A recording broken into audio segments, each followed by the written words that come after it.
Hi, my name is ADP is the only stat you should level first, and I really love Dark Souls 2.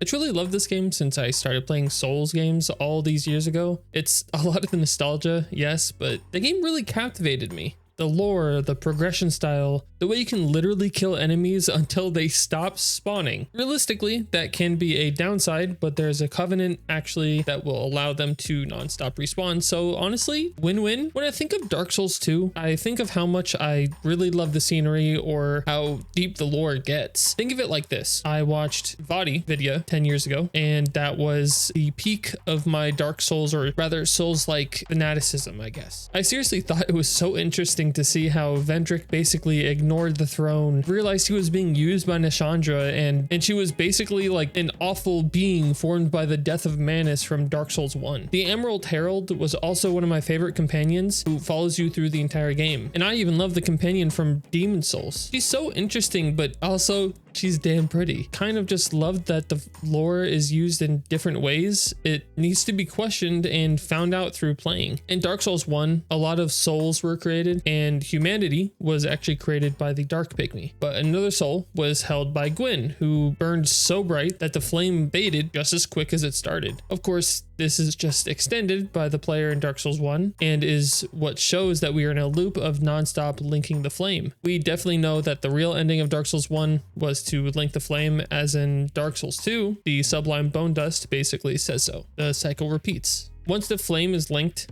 the curse actually disappears again until it is needed. You are the monarch needed to let the humans die once again, and it really feels weird as if it isn't linked. Humans just go hollow, which is technically their original state as shown in the opening scene of Dark Souls 1. Just like Dark Souls 2 takes the souls of the great ones from the first game, the great souls of 2 are given new bodies to inhabit, and the flame continues. However, you are able to leave and allow the flame to just die out, just like King Vendrick did. He killed all these great souls and was about to ascend the throne and realized all these things, and instead left. He was the one that should have linked the flame, but decided not to take the throne or link the flame. But why? Vendrick didn't want to link the flame, not due to being afraid of death, as you actually see him hollow instead in the crypts. He even destroyed the 4 great ones and took control of the former kingdom. He prospered in this new age and sought to control the new kingdom as is. But then Nashandra came and she warned him of the giants wanting to take control. That only made Vendrick want to take the fight to the giants. So he did, as seen in all of the memories you go throughout the game. And then he took the power of the giants actually for himself to show his love and loyalty. He created these automatons out of giants with basically concrete and used them to have secrets inside the castle. As Vendrick lived, he sought to defeat the curse as he was human himself. Aldia, his brother, attempted to uncover all the secrets to life and knew that the undead were linked to all these secrets. Vendrick even gave him his own castle to experiment with. It always came back to the undead. It also seems like Aldia created an ancient dragon from the giant soul, and it's even spoken about by Nashandra herself. Personally, I love the story of Dark Souls 2. Even if I know there are many who don't. I think the way the story is told is phenomenal and creates an amazing game. I love how the tooltips of each soul, item, and consumable can even show deeper lore. It allows the players to really figure out what's going on in the game without needing a long book to read it. Now, to be fair, you do need to read the consumables and other items, so it's basically a book of itself, but it's also a game, so it feels a little bit better to read. However, we can figure out a lot just from a few items. It interests me how bosses will also always give us a way to learn something through tooltips of their souls and even their weapons that are given from those souls. You also get to see Ornstein once more, which was honestly one of my favorite bosses in the games, besides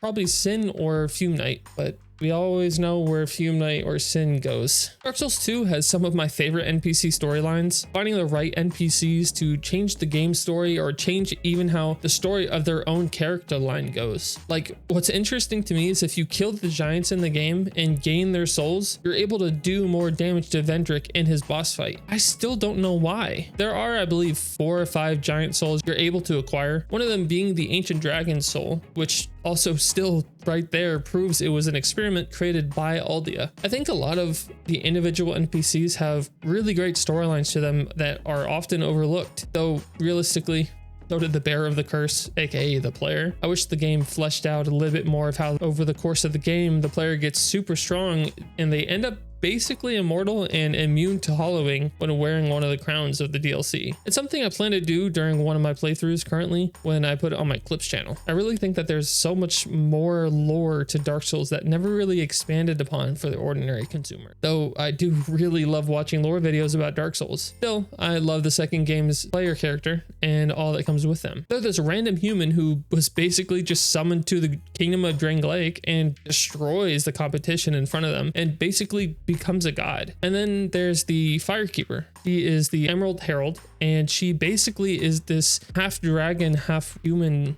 hybrid that was an experiment and wants to help your character do what they want. It's not so much, oh, I'm doing this just that way I can get my own story out there, or that, you know, she doesn't want to force you to do something. She wants you to do what you believe is right, from how I see it. And that's what I love about her. In a way, we can see the Dark Souls trilogy as sort of heat death of the universe type deal, mostly because the world of the Souls games will always end up repeating the cycle of light and dark. Over and over, it repeats the same cycle, but nothing changes. Now, there are those who oppose this and try to change it, but it's impossible. Take Aldia and even parts of Dark Souls 3, for example. Aldia attempts to reverse the laws of the world, but can never end up doing so. It then again becomes a never-ending cycle. We could only run away to another universe, such as the painting from Dark Souls 3. That again is something that creates an escape from the cycle. However, the cycle never ends. It was just a way for humanity to sort of survive, becoming this nothingness and ash. My only issue with looking up lore about Dark Souls is everyone completely disregards Dark Souls 2. It's a great game that is connected and is shown to be connected, but it's just disregarded and thrown away in terms of the eyes of the people who make videos for lore. Not everyone, of course, you know, VaatiVidya does it, or a few others do it. And in my opinion, I think there are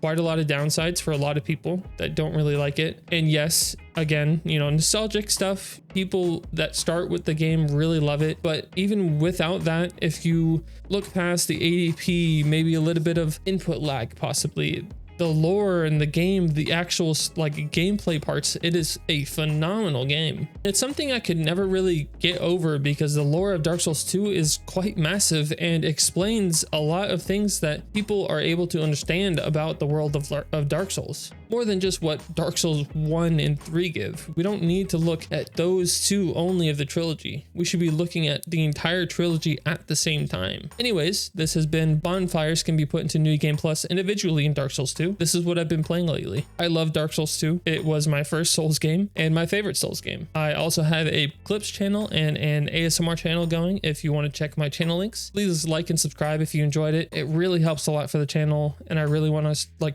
try and start putting myself out there more. Anyways, see you all next time.